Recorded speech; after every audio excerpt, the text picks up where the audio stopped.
TDP మహిళ అయితే గౌరవం, వైఎస్ఆర్సీపీ మహిళ అయితే అవమానం. టీడీపీ మహిళ అయితే దండం పెట్టాలి, వైఎస్ఆర్సీపీ మహిళలపై రాళ్లేయాలి.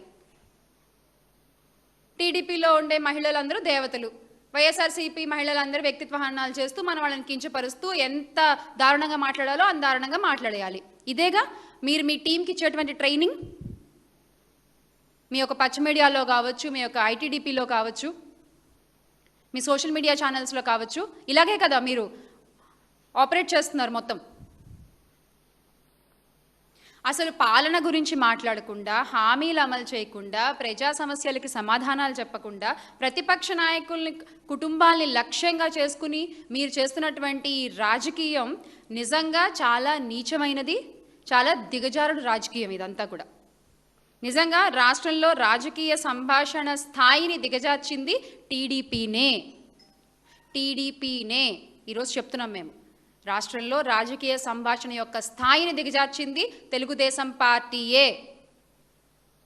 ఈ పదాలు మా నాయకులు ఎప్పుడు వాడలేదే, మా మహిళా నాయకులైతే ఎప్పుడు వాడలేదే. ఇప్పుడు కూడా మిమ్మల్ని సంబోధిస్తున్నప్పుడు కూడా గారు అనే సంబోధిస్తుంటాం కదా మేము. కానీ మీరు ఎంత అద్భుతమైన పదాలు వాడారో ప్రజలందరూ చూస్తున్నారు, గుర్తుపెట్టుకుంటున్నారు కూడా.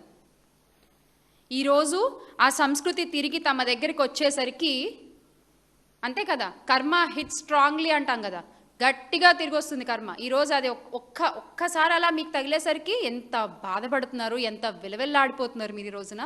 ఆ బాధ ఇప్పుడు మీకు అర్థమవుతోందా?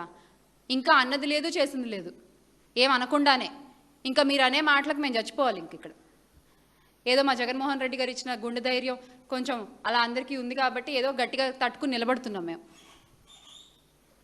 అసలు హోంమంత్రి గారు సమాధానం చెప్పాల్సింది ఏంటంటే, రాష్ట్రంలో మహిళలపై నేరాలు తగ్గాయా, అత్యాచారాలు తగ్గాయా, వేధింపులు తగ్గాయా, సోషల్ మీడియాలో మహిళలపై దాడులు తగ్గాయా, చట్ట వ్యవస్థ మెరుగుపడిందా? వీటికి మీరు సమాధానం చెప్పండి. వీటి గురించి మాట్లాడకుండా, వీటికి సమాధానం చెప్పకుండా, రాజకీయ వివాదాలతో నన్నేదో అనేసారు బాబోయ్ అంటూ ప్రజల దృష్టిని మళ్లించాలనుకునే ప్రయత్నాలు మాత్రం చేయొద్దు. డైవర్షన్ పాలిటిక్స్ అని ప్రజలందరికీ అర్థమైపోయింది. హోంమంత్రి బాధ్యత మహిళల భద్రతని కాపాడటం, ప్రతిపక్షంపై రాజకీయ వ్యాఖ్యలు చేయడం కాదు. నిజంగా మీకంత చిత్తశుద్ధి ఉంటే మీ పదవికి మీరు న్యాయం చేయండి. లేకపోతే రెడీగా ఉన్నారు మా పీపీపీ గారు, సంవత్సరం క్రితమే చెప్పారు ఆయన, ఒకవేళ హోంమంత్రి గారికి పని చేయలేకపోతే నేను చేస్తాను ఆ శాఖ అని చెప్పి. జాగ్రత్త, మీ పదవిని ముందు మీరు కాపాడుకోండి. టీడీపీకి నిజంగా చిత్తశుద్ధి ఉంటే గతంలో తమ నాయకులు చేసిన వ్యక్తిగత వ్యాఖ్యలు అన్నింటినీ ఖండించండి. మహిళలందరూ సమానమే, మహిళల గురించి మీరు మాట్లాడడం తప్పు, వైఎస్ఆర్ కాంగ్రెస్ పార్టీ మహిళలపై కూడా మీరు నిందలేయడం తప్పు, మేము ఖండిస్తున్నాం అని చెప్పండి. మీకు ధైర్యం ఉంటే చెప్పండి, మీకు గట్స్ ఉంటే బయటకు వచ్చి. చెప్పరన్నమాట. హోంమంత్రి గారు చేసిన అనుచిత వ్యాఖ్యలపై క్షమాపణ చెప్పండి, చెప్పగలరా? చెప్పలేరు. ప్రతిపక్ష మహిళలపై చేసిన వ్యాఖ్యల్ని వెనక్కి తీసుకోగలరా? తీసుకోలేరు.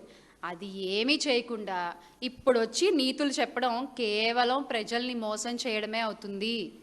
మొత్తం కురువృద్ధులతో సహా టీడీపీలో ఉన్న వాళ్ళందరికీ అదే చెప్తున్నా నేను. మహిళల్ని సమానంగా చూడడం నేర్చుకోండి. మీ పార్టీ మహిళలు ఒకలాగా, పక్క పార్టీ మహిళలు ఒకలాగా కాదు. మహిళగా అంటే మహిళే. మా దృష్టిలో అయితే మహిళలందరూ సమానమే. అందుకే ఈ రోజున మహిళలు అందరి గురించి పోరాడుతున్నాం మేము. ఇచ్చిన హామీల్లో మహిళలకు మీరు చేసిన మోసాలపై YSR Congress party voice of ఏపీగా మారి క్వశ్చన్ చేస్తున్నాం. ఎన్ని హామీలు చెప్పారండి, ఎన్ని హామీలు చెప్పారు? 143 హామీలు ఎన్నికల సమయంలో. ఐ లవ్ యూ అనుకుంటూ 143 హామీలు చెప్పారు. ఈ రోజున అదే ప్రజలు అదే 143 చెప్తున్నారు మీకు, ఐ హేట్ యూ అని. ఐ హేట్ యూ కూటమి, ఐ హేట్ యూ అని రోజున ఆంధ్ర రాష్ట్ర ప్రజలందరూ మాట్లాడుకుంటున్నారు. ఆ తిరిగి 143ని మీకు తిరిగి అప్పచెప్తున్నారు. దిస్ ఇస్ కాల్డ్ కర్మ.